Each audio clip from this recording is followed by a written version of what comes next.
নমস্কাৰ, মই নীলোৎপল। আপোনালোক সকলোকে আজি এটি নতুন ভিডিঅ'লৈ স্বাগতম জনাইছোঁ। আৰু বহুতে সুধি আছে বা জানিব বিচাৰে, যেতিয়া দিব তেতিয়াতো গম পাবই। তথাপিও এইকেইটা দিন মানে আমাৰ কাৰণে মানে বহুত মানে কি ক'ম, ভয় লগা এটা দিন। মানে বহুত ভয় লাগি আছে, কি হ'ব নহ'ব তেনেকুৱা এটা আমাৰ সকলোৰে বাবে এটা দিন। বা এইকেইটা দিন যিহেতু গতিকে কি কৰোঁ নকৰোঁ, আহিব নাহিব, মানে বহুত কনফিউজন সোমাই আছে, বহুত টেনশ্যন সোমাই আছে, হ'ব নহ'ব এনেকুৱা মানে কি ক'ম আৰু, বুজি পাইছে। এতিয়া যিহেতু আমাৰ কাট অফ লিষ্ট মুকলি কৰি দিব 12 মাৰ্চত, তেতিয়াতো সকলোৱে গম পায়ে যাব। আৰু 17 তাৰিখে দিব আমাৰ এডমিট কাৰ্ড, আৰু 23 মাৰ্চত হ'ব আমাৰ এক্সাম। সেইটো ফিক্স, একদম ফিক্স। সেইটো মই কোৱা নাই, মামাই কৈছে, সেইটো ফিক্স হৈ গ'ল। এতিয়া কথা হ'ল, আমাৰ 12 তাৰিখে যিখন কাট অফ লিষ্ট মুকলি কৰি দিব, কেনেকুৱা হিচাপত লিষ্টখন মুকলি কৰি দিব।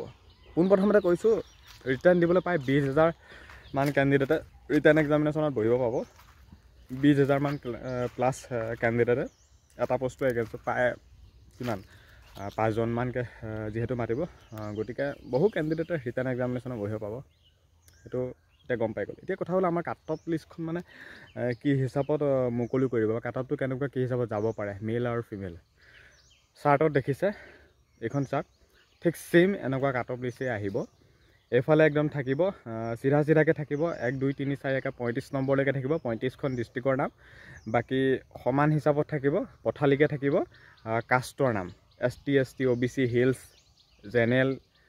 পথালিকৈ থাকিব কাট অফ আমাৰ কাষ্টৰ, আৰু দীঘলকৈ থাকিব ডিষ্ট্ৰিক্টৰ নাম। 35খন ডিষ্ট্ৰিক্টৰ 35টা কাট অফ যাব, সকলোৱে কাট অফ বেলেগ বেলেগ, আৰু মেল ফিমেল সকলোখিনি লিখা হৈ থাকিব ঠিক যোৱা বছৰৰ দৰে। পাৰ্চেণ্টেজত আহি যাব পাৰে, যদি পাৰ্চেণ্টেজত যোৱাবাৰ আহিছিলে পাৰ্চেণ্টেজ 82 83 তেনেকৈ পাৰ্চেণ্টেজত পৰিলে, তেতিয়া কাট অফটো পৰিছিল 49 50 51 তেনেকৈ কাট অফ গৈছিল।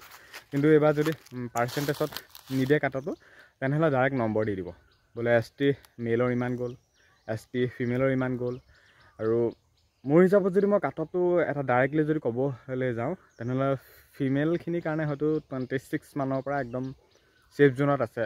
মোৰ হিচাপত 26 মানৰ পৰা ছোৱালীখিনিও ৰিটাৰ্ণ এক্সামিনেশ্যনত বহিব পাব। তাতকৈ কমো যাব পাৰে, মোৰ এটা হিচাপত কৈছোঁ, বা তাতকৈ বেছিও যাব পাৰে।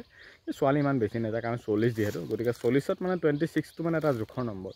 গতিকে 26 মানৰ পৰা ছোৱালীয়ে হয়তো ৰিটাৰ্ণ এক্সামিনেশ্যনত বহিব পাব ছোৱালীখিনি। আৰু কাৰণ মেলৰ কথা যদি ক'বলৈ যাওঁ, কাৰণ মেলৰ যিহেতু 60 নম্বৰ আছে, গতিকে মেলৰ কথা যদি আমি ক'বলৈ যাওঁ 51, এইটো মানে এটা ছেফ জোন। 51 51 52 এই নম্বৰখিনি যোনে পাই থৈছে, একদম 100% ৰিটাৰ্ণ এক্সামিনেশ্যনত বহি পাব, এটা ছেফ জোন 51 আৰু 52। আৰু বাকী কাট অফটো যদি কম যায়গৈ 49 50, এইখিনিয়ে মানে পাব নাপাব কনফিউজনত আছে। বাকী যিসকলে 51 52 পাইছে, এইখিনি পাব বা নম্বৰ পাই থৈছে, তেওঁলোকেতো চিয়'ৰ পাবই। কিন্তু যিসকলে 49 50 পাই থৈছে, তেওঁলোকৰ কাৰণে অকণমান এইকেইটা দিনত ভয় লগা দিন। মোৰ হিচাপত কৈছোঁ কথাখিনি, নিজে যিহেতু ভুক্তভোগী। গতিকে 49 50 যিসকলৰ আছে, তেওঁলোকে অকণমান টেনশ্যন খাই আছে, আহিব নাহিব। তেওঁলোকেও 12 তাৰিখে গম পাব। বেছি নম্বৰ পোৱাই 12 তাৰিখে গম পাব, কম নম্বৰ পোৱাই 12 তাৰিখে গম পাব, সকলোৱে গম পাব। এতিয়া 12 তাৰিখলৈ আমি ৱেইট কৰিব লাগিব।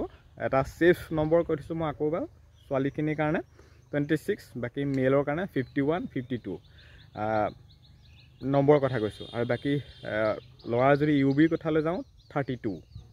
মোৰ হিচাপত কৈছোঁ কথাখিনি, কিন্তু 12 তাৰিখে চব গম পাই যাব। আৰু ঠিক এনেকুৱাই হয়তো কাট অফটো হ'বগৈ। বহুতে ক'ব যোৱাবাৰ ভেকেঞ্চি কম আছিল কাৰণে কাট অফটো ইমান গৈছিল, এবাৰতো ভেকেঞ্চি বেছি আছে, কাট অফটো কম যাব। আচলতে তেনেকুৱা নহয়, কেণ্ডিডেটে বহুত নম্বৰ পাইছে। 51টো পায় কমন নম্বৰ বুলি ক'লেও ভুল নহ'ব। 51 50টো একদম লাইন লাগি আছে প্ৰত্যেকখন ডিষ্ট্ৰিক্টতে। হয়তো তোমাৰ ফিল্ডত যদি 20জনে প্ৰেক্টিছ কৰিছিল, তাৰে হয়তো 12জনে 51 52টো পাইছে, বাকী 4 5জনে 49 50 পাইছে, বাকী 2 3জনে মানে ফেইল কৰিলে। তেনেকুৱা নিচিনা কথা। বাকী 12 তাৰিখলৈ ৱেইট কৰা, নিশ্চয় জনাম ক'ত কেনেকৈ কোনখন ডিষ্ট্ৰিক্টত কিমান হাইষ্ট কাট অফ যাব বা গৈছে নগৈছে, ফুল ইনফৰ্মেশ্যন দিম। 12 তাৰিখে ৱেইট কৰা, হাতত এটা সপ্তাহ আছে বুলি ধৰি থোৱা। আৰু এটা সপ্তাহৰ পিছতে তোমালোকৰ কাট অফ লিষ্টখন পাই যাবা। ফুল এক্সপ্লেইন কৰি ভিডিঅ' বনাম, 35খন ডিষ্ট্ৰিক্টৰ মেল ফিমেল সকলো কাষ্টৰ কাট অফৰ কথা কৈ দিম। 12 তাৰিখলৈ ৱেইট কৰা। 17 তাৰিখে পাবা ABUB এডমিট, 23 তাৰিখে পাবা, 23 তাৰিখে তোমালোকে ৰিটাৰ্ণ এক্সামিনেশ্যনত বহিব পাবা 20,000 প্লাছ কেণ্ডিডেট। গতিকে ভিডিঅ'টো যিমান পাৰা সিমান বেছি শ্বেয়াৰ কৰা। কাট অফ লিষ্টখন অহাৰ আগতে ভাবিলোঁ যে এটা ভিডিঅ' বনাই দিওঁ, কেণ্ডিডেটখিনিয়ে যাতে মটিভেট পাওক। বাৰু যি কি নহওক, এতিয়া 2 এদিন ৱেইট কৰা। ধন্যবাদ।